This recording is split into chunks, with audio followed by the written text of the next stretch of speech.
Welcome back, everyone. Carlos here from Omega Trend and the Forecast Mastery Program. So here's a follow-up of this morning expectancy. I got a couple of comments asking me, hey, thank you so much for the foresight or the forecast that we provided. And absolutely, that's the whole point. I just ask that you can place some comments below, if anything, if you've been using this. And I just also want to be straight up and forward and say, don't take my forecasting literally, right? Just take them with a grain of salt until you test them out. I think we are one of the few who have the conviction, if you will, to put this forecasting of saying this is what's going to happen, and then put our front end face if it works and if it doesn't work. So, like for instance, today I went long, or I was holding a position, but I went long on an earlier contract, and I'm here following up of the output, and then I explicitly explained where would I be reverting, and some of you actually took the reversal, which is freaking insane. So here's the output and outcome of what I'm talking about, right? So in this instance, this was the entry, 33.75, I think it was, or 25. You can check the video below or the previous video. And I was just hoping and waiting for the market to move and hit that 25 to 78 by proximity. Earlier at 9 o'clock, they went, and I think by 3 pips alone or 2 pips alone, they didn't hit that level. Came back down, and from my re-entry, right, from the entry that I was holding up on the pullback, the market pushed up at 9:30 and boost up about 32.5 points. So good enough. 30 something points is huge, right? So we were able to liquidate some of the position, move to a break-even point, but that didn't even matter. The market just pulled back and stuffed us out. That's fine. No problem. Not big a deal. So we didn't make much on that. The targets were not hit, and we missed the target by 11 points. So I'm talking after on my entry, I missed the target by 11 points, but it did give 32.5. Not bad. The market just came back, and here's the nuances or the climax of the whole thing. I explicitly explained, hey, I will be looking for a potential reversal if I see a break below, right, this soon low. Do you remember that? Again, check the previous videos so you see that I'm not coming and pulling these out of my ass, telling you, hey, this is what happened and this is what I did. No. Go check the video first. Go do that now and come back and tell me if I'm full of it or not. I explicitly explained, if this happened, then this is what's going to happen after. Okay? And there's a reason I'm doing all these videos now. So that was a reversal. The market sold off, and I explained, if this happened, this is the potential scenario on the way down. They will go in and try to target the top, bottom of each one of the support, synergy zone support sections here, right? So zone number 1, market went straight up, blew them up, and stop on a dime on zone number 2, came back up halfway, 50% into zone number 1 again, and straight into support zone number 3. Isn't this insane or what? And this is where the prices hover and bounce off twice. Okay? So this is where we're at this point. I'm doing a counter trend move. My trail stop is really tight at this point. This is an aggressive trade against the massive support zones, right? And going on into this scenario, I did not short the market. I didn't. I just let them be. And I'm just allowing the market to do its thing. Okay? So anyways, if I take a closer look at these area or these region, and I want to treat this as I am doing, which is swing trading, I would like to go to my 4-hour chart. And this is my entry. Right at the bottom would be my stop. That would be my stop. The ideal targeting that I'm personally looking for, which I don't think is going to happen. All right, but you'll never know. I want to swing for the fence and go for the same target that I was hoping for. since the morning. And the reason being is because this sell-off came completely out of the blue. There was absolutely no news report whatsoever, right? Or high impact report, if you will, that might have driven the market as such. However, again, check the video, the previous video, and understand what I'm explaining. I explicitly explained FOMC speaking engagements are happening across the board. Even though they are marked as low impact, don't believe that crap. Everything that comes out of the mouth of the FOMC will come in and make a dent into the market, period. And nowadays, even worse on the instances that we are going through with the closing of the government and all these nuances. That's why I know this was a reactionary situation.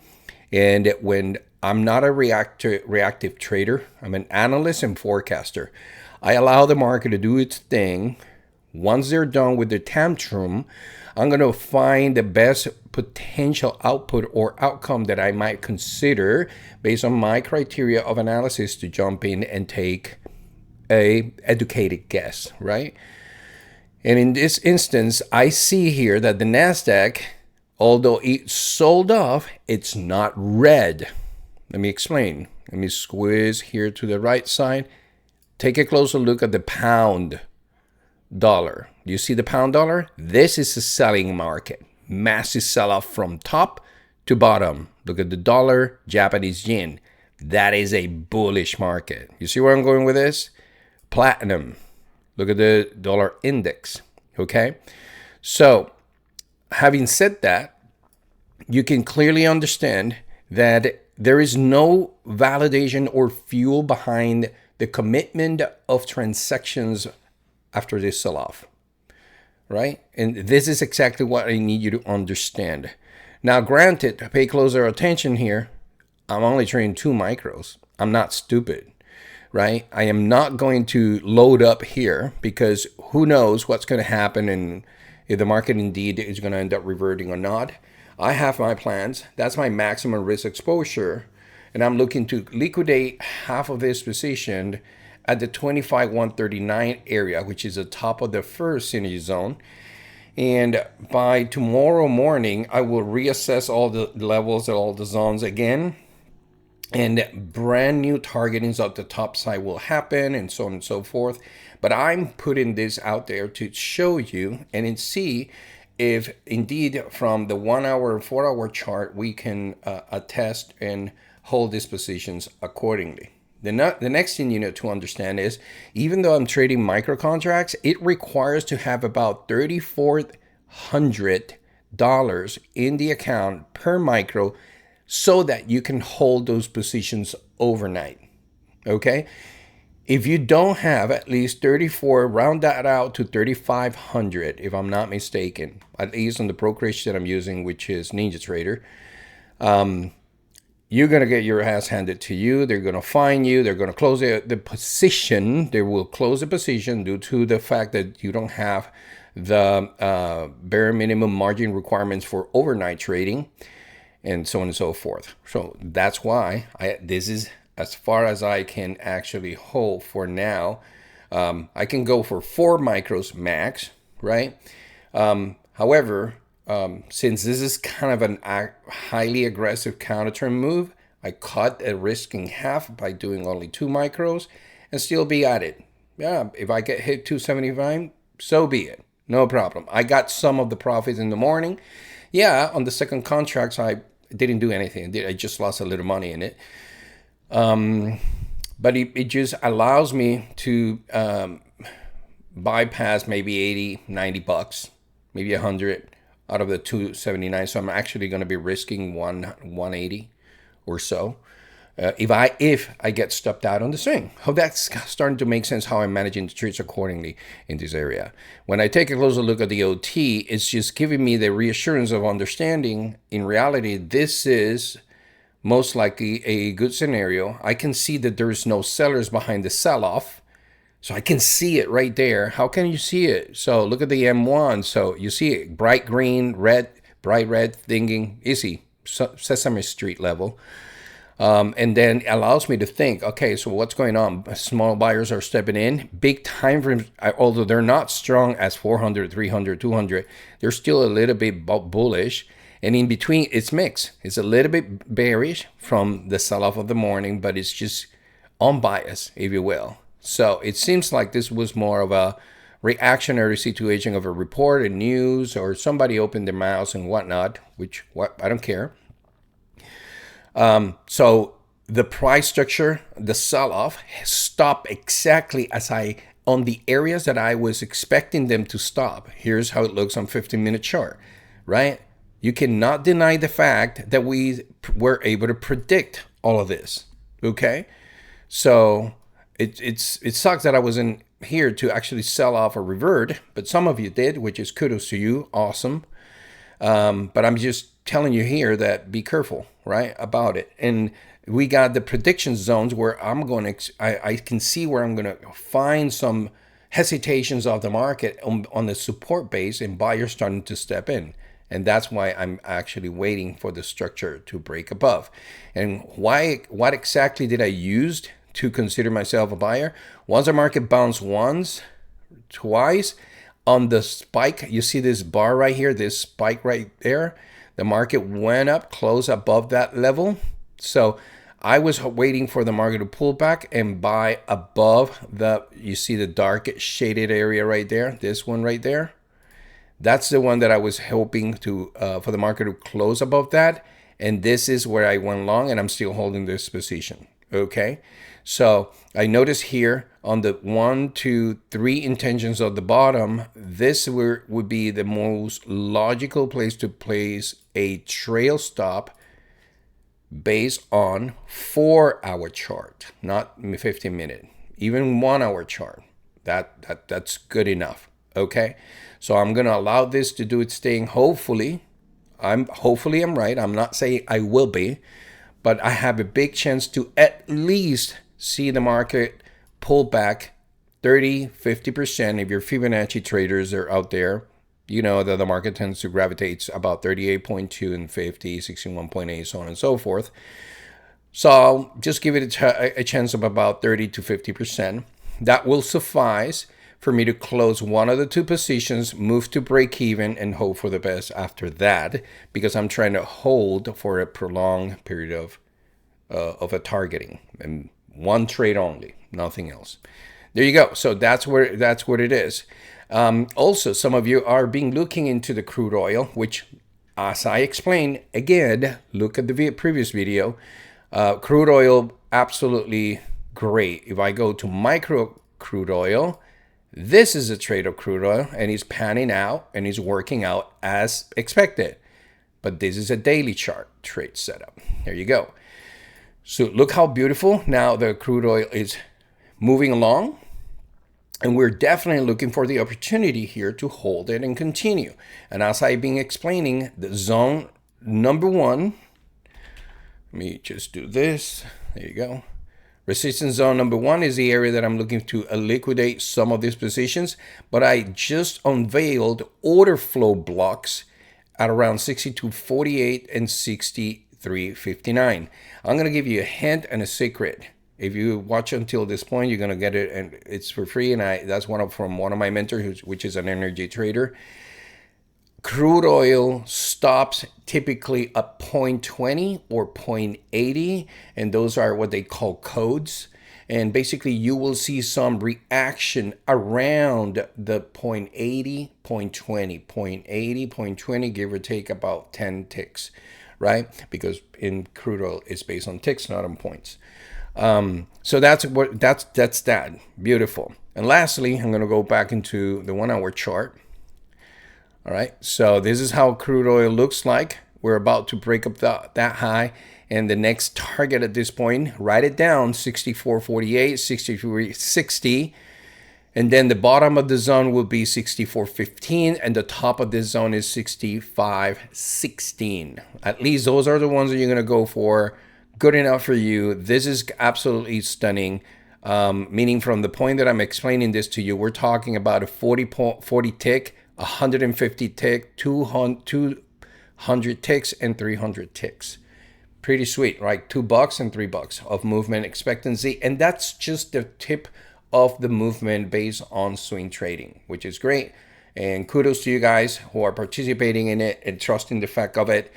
Again, my suggestion, follow me on a test account, on a demo account, see if my forecasting aligns with your principles and align with your style of trading, so that you can build up on top of whatever you have right now. And lastly, look at the ES. You see how beautiful and lit up it's going right now. So the same analogy goes in here. I'm going to go into a 1 hour chart, and the same thing and process happens, right? So now this one though, it hit the first and second target. All right, broke even because it hit the second target. This one did hit the second target, broke even, missed the sell-off, right? And look at the levels on the way down. It just hit them by the tick. So we can see here 67.65, 67.48. It bounced from that area and now it's pushing through and moving higher. In this instance, although it's not much, I'm going to liquidate one of the three so we can start putting something into the insurance side of things, just in case it comes back, it hits, it's a little bit less. And the targeting here is the target that I left behind that was not filled. Okay, so in a nutshell, this is overall what I'm looking for. And back into the 1 hour chart, this is exactly what we're looking for and what I'm after at this point. There you have it. So this is kind of the whole spectrum of expectancy of the move of the market. Why am I doing what I'm doing, and following up on the analysis? And just understand, I'm not redoing things. I'm just going back to the forecasting that we did a couple of days and following along every day along until Friday. If a massive move like today happened, then I have new data that tomorrow in the morning, I'm going to use it because I need to see how our fellow traders, once Sydney opens up on the overnight session, then Tokyo opens up in the overnight session, and then overlaps into the UK session. I need to see how all those three trading sessions from those sectors affect the market activity.